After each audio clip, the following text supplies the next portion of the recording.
Madalas nating sabihin sa Tagalog, trabaho lang, walang personalan. Di ba? Kaya nga kuminsan tayo, dahil walang personalan sa trabaho, mahiraos lang ang trabaho. Alas 8 hanggang alas 5, gagawin lahat ng pwedeng gawin. Pero kahit hindi pa tapos, uuwi na. Wala nang overtime. Kaya naman, pagka binigyan ng trabaho, dahil trabaho lang, kahit maski pa paano na lang yan, pwede na yan.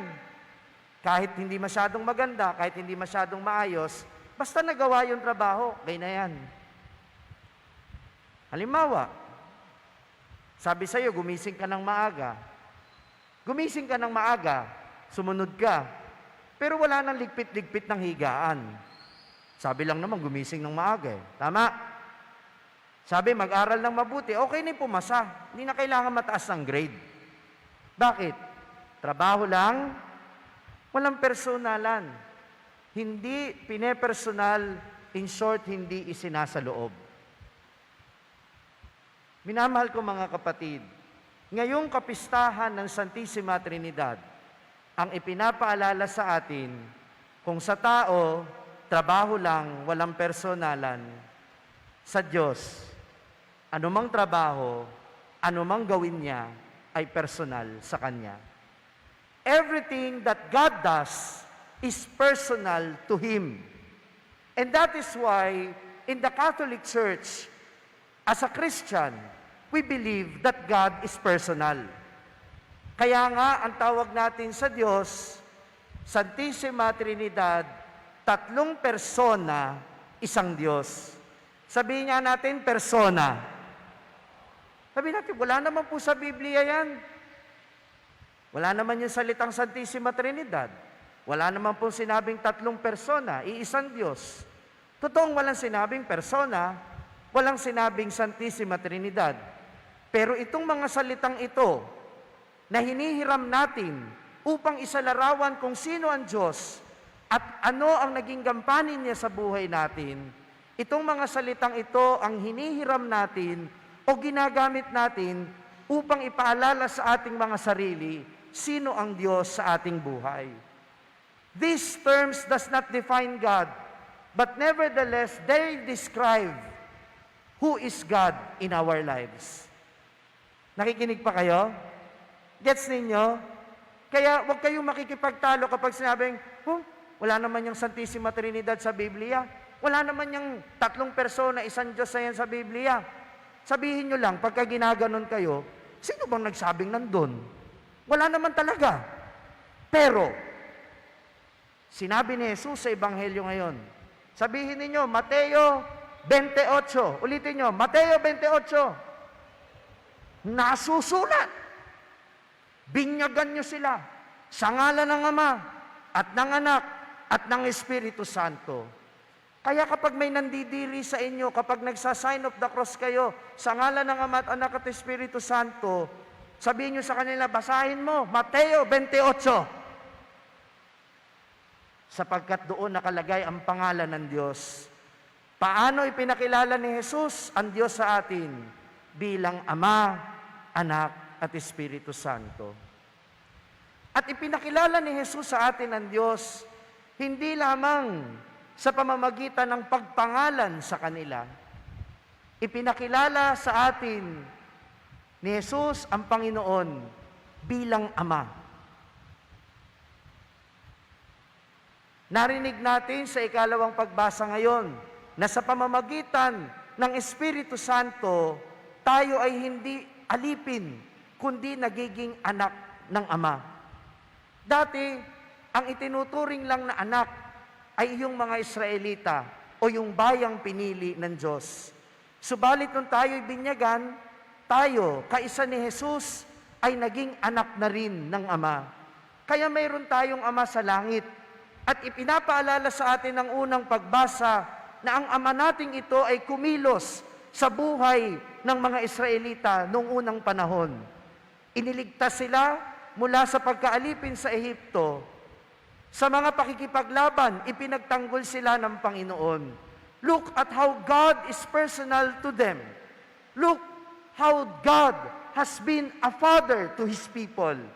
Paano naging ama ang Diyos na sa mga pagkakataong kailangan silang ipagtanggol, sa mga pagkakataong kailangan silang hanguin sa kahirapan, gumawa ang Diyos ng mga paraan upang tayo ay iligtas mula sa mga kaaway.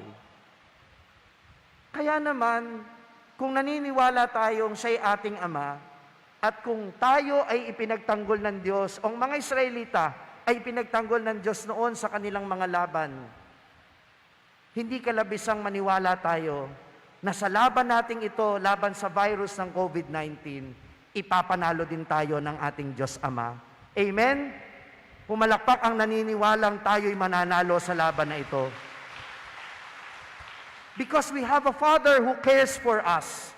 That is the meaning of the first person of the Holy Trinity.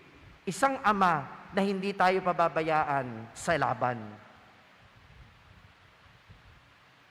Hindi sapat sa Ama na ipahayag ang kanyang pag-ibig sa pamamagitan lamang ng mga kasulatan.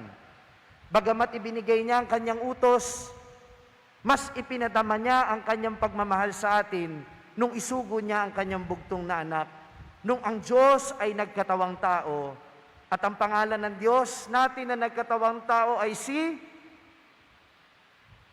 Anong pangalan? Nag-iisa lang naman po iyon. Si Jesus.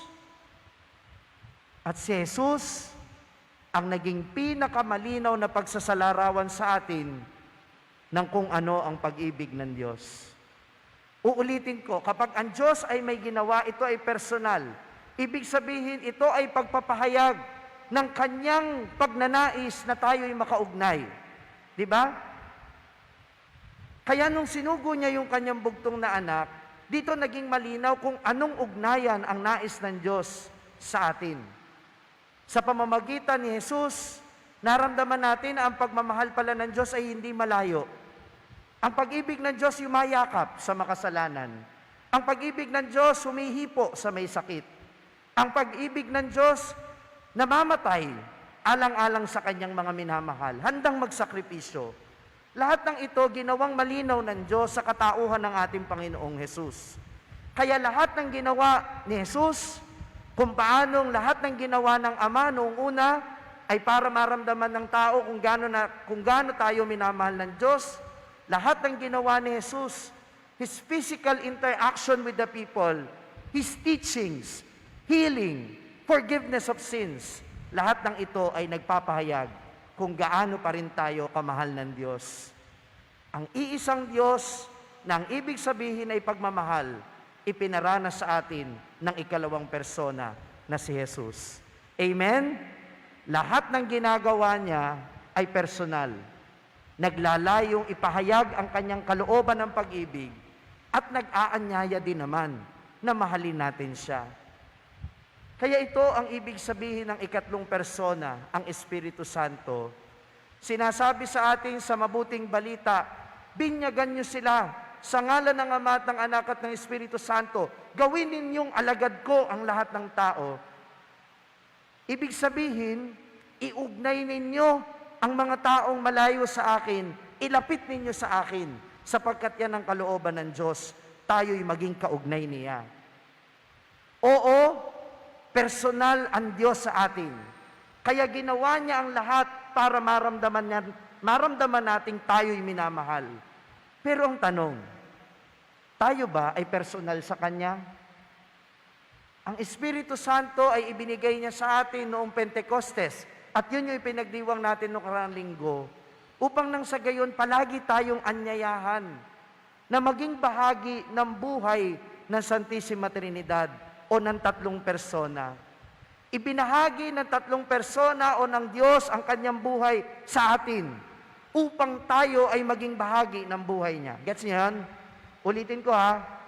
Ibinahagi ng Diyos ang kanyang buhay para sa atin sa pamamagitan ng kanyang pag-ibig, sa pamamagitan ng kanyang pagliligtas noon sa mga Israelita, sa pamamagitan ng kamatayan ni Jesus na nagligtas sa ating lahat, sa pamamagitan ng pananatili ng Espiritu sa simbahan, sa pamamagitan ng mga sakramento, lahat ng ito ay pagpapahayag ng kanyang pag-ibig. Lahat ng ito ay pagbibigay ng buhay sa ating lahat upang nang sa gayon, yung buhay natin, ibigay din natin sa Kanya. Upang ang buhay ng Diyos at ang buhay ng tao magkaroon ng personal na ugnayan. Because God is meant to be personal. Hindi po siya isang Diyos na malayo. Hindi po siya isang Diyos na sinasamba natin mula sa kalayuan. Siya isang Diyos na maaari nating tanggapin sa ating puso, maging kaibigan, maging ama, maging Diyos, hindi sa kalayuan, kundi sa kalooban. Kaya nga mamaya tatanggapin natin ang banal na Eucharistia.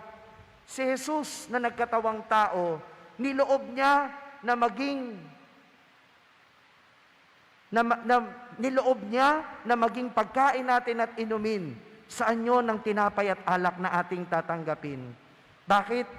Because God wants to be personal to us.